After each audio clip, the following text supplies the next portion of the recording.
Social मीडियावर झालेलं प्रेम किती वेळ टिकतं आणि ते नातं कसं असतं। आणि पहिल्याच भेटीमध्ये ती थेट तिचं गाव सोडून शहरामध्ये आली।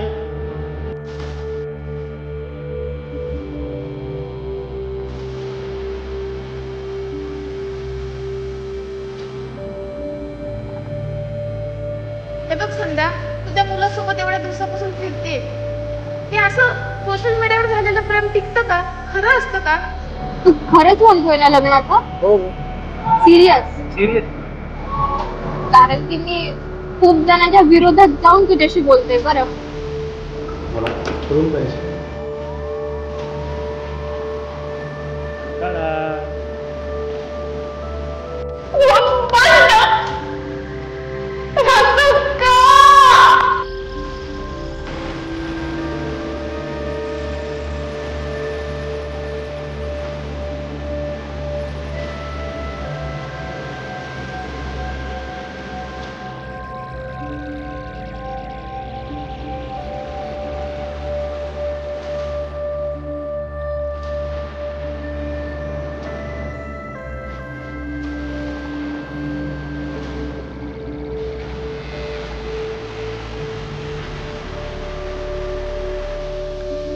काही दिवसापूर्वीच सोशल मीडियावर संध्याची आणि रोहितची ओळख झाली।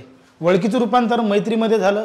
आता थेट काही दिवसानंतरच हे दोघं जण लॉजवर आलेले आहेत। खरंच रोहित संध्याची साथ देईल का? तो ज्या पद्धतीनं सांगतो तिच्यावर प्रेम करतोय त्याच पद्धतीनं प्रेम करेल का? नेमकं काय होईल हे पाहूया आपण पुढच्या भागात।